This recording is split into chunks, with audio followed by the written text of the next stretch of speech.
아주 사소한 실수, 정말 깜빡 잊고 잠그지 않은 문 하나가 천년을 이어온 제국의 운명을, 아니, 세계 역사 전체를 바꿔버렸다면 이게 믿겨지시나요? 오늘 우리가 함께 파헤쳐볼 이야기는 바로 그런 정말 믿기 힘든 순간에 대한 기록입니다. 작가 슈테판 츠바이크는요, 역사가 그냥 이렇게 잔잔하게 흘러가는 강물 같은 게 아니라고 말했어요. 그가 보기엔 역사란 때로 대기 속의 모든 전기가 피레침 끝으로 모이듯이 수백만 년의 에너지가 단 하나의 결정적인 순간에 꽝 하고 폭발하는 바로 그런 별의 순간들로 이루어져 있다는 거죠. 밤하늘을 밝히는 별처럼 바로 그 찰나가 인류의 운명을 영원히 바꿔놓는다는 겁니다. 그래서 오늘 우리가 마주할 질문은 바로 이겁니다. 대체 어떻게 천년의 역사를 자랑하던 그 거대한 제국이 단 하루, 정말 딱 하루 만에 단 한 번의 실수로 역사 속으로 사라질 수 있었을까요? 이거 마치 거대한 퍼즐 같지 않나요? 자, 그럼 그 거대한 퍼즐을 한번 풀어보죠. 우리 다 같이 시간 여행을 떠나볼 텐데요. 목적지는 바로 1453년입니다. 천년 제국의 마지막 저항이 펼쳐지는 역사의 거대한 전환점이 될 바로 그 운명의 해로 말이죠. 당시의 무대의 양쪽 끝에는 정말 극명하게 다른 두 세력이 있었어요.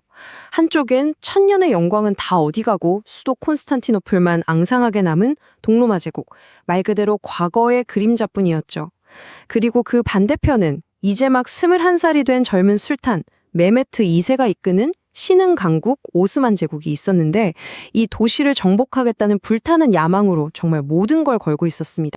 그런데 이 거대한 도시를 지키는 병력은 믿기 어려울 정도로 적었어요.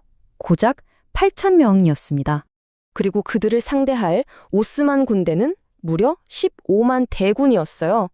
숫자로만 보면 이건 뭐 전쟁이 아니라 그냥 일방적인 학살처럼 보이죠. 하지만 숫자가 전부는 아니었습니다. 콘스탄티노플에게는요, 15만 대군도 쉽게 넘볼 수 없는 비장의 무기가 있었거든요. 그건 바로 철옹송이라고 불리던 이 도시 그 자체였습니다. 메메트 2세는 정말 상상할 수 있는 모든 방법을 다 동원했어요. 역사상 가장 거대한 대포로 성벽을 막 두드렸고요. 150척의 함대로 바다를 완전히 봉쇄했죠. 심지어는 쇠사슬로 막혀있는 항구를 넘으려고 배를 통째로 산 위로 끌고 가는, 와, 그야말로 기상천외한 육상 함대 전술까지 펼쳤다니까요. 이거 정말 대단하지 않아요? 근데 정말 놀랍게도요, 6주 동안이나 이어진 그 지옥 같은 맹공에도 철옹성은 버텨냈습니다. 8,000명의 방어군이 15만 대군을 상대로 필사적어 저항하면서 진짜 기적 같은 방어를 계속하고 있었던 거죠. 그런데 말이죠, 이 거대한 공방전의 균형을 무너뜨린 건 대포도 함대도 아니었습니다.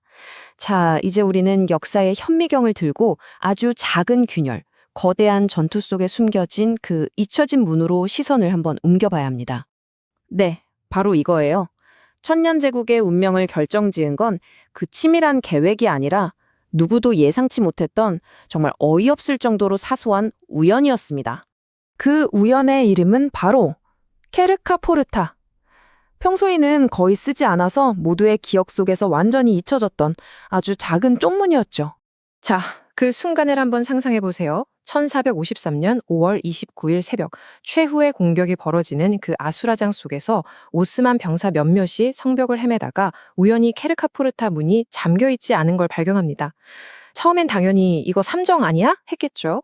근데 조심스럽게 안으로 들어가 보니까 아무도 없는 거예요. 바로 그 순간 역사의 둑이 터져버린 겁니다. 수천 명의 병력이 이 작은 문을 통해서 도시 안으로 홍수처럼 쏟아져 들어간 거죠. 6주를 버텨냈던 그 견고한 방어선이 정말 순식간에 무너졌습니다. 왜냐고요? 적이 정면이 아니라 등 뒤에서 나타났기 때문이에요. 도시가 점령되었다. 이 외침이 퍼지자마자 방어군 전체가 공황에 빠졌고 천년의 제국은 그렇게 내부에서부터 허물어져 버렸습니다. 자, 그럼 이제 시야를 좀 넓혀볼까요? 이 잠기지 않은 문 하나가 대체 어떻게 세상을 통째로 바꾸었는지 그 거대한 파급 효과를 한번 따라가 보시죠. 바로 그날 케르카포르타 문이 열리면서 모든 게 바뀌었습니다. 천년을 이어온 동로마 제국은 역사 속으로 사라졌고요. 역사가들은 바로 이 순간을 중세 시대의 공식적인 종말로 기록합니다. 그런데 재밌는 건 하나의 시대가 끝난 바로 그 자리에서 르네상스라는 새로운 시대의 불꽃이 타오르기 시작했다는 거죠. 이게 바로 그 놀라운 지점이에요. 도시가 함락되니까 거기에 보존되어 있던 수많은 학자랑 지식인들이 고대 그리스와 로마의 아주 귀중한 고전들을 가지고 서유럽으로 탈출했어요. 이게 그냥 책 몇 권이 옮겨간 게 아니에요. 신 중심의 세계관에 갇혀 있던 서유럽에 인간 중심의 사고, 그러니까 인문주의, 과학, 예술의 씨앗이 옮겨 심어진 엄청난 사건이었던 거죠. 동로마 제국이 천년간 지켜온 지혜의 불씨가 꺼지기 직전에 서유럽으로 옮겨 붙어서 르네상스라는 거대한 불꽃으로 타오르게 된 겁니다. 결국 모든 건 슈테판 스바이크의 이 한 문장으로 정리됩니다. 역사의 극도로 긴장된 순간에는 아주 사소한 우연이 수천 년의 운명을 결정짓는다. 잠기지 않은 문 하나, 그 사소한 실수가 바로 역사의 별의 순간이 되어서 중세를 끝내고 근대의 문을 활짝 열어버린 거죠. 어쩌면 우리의 삶을 결정하는 그 거대한 운명이라는 것도 우리가 무심코 지나치는 아주 작은 선택이나 우연 속에 숨어 있는 건 아닐까요?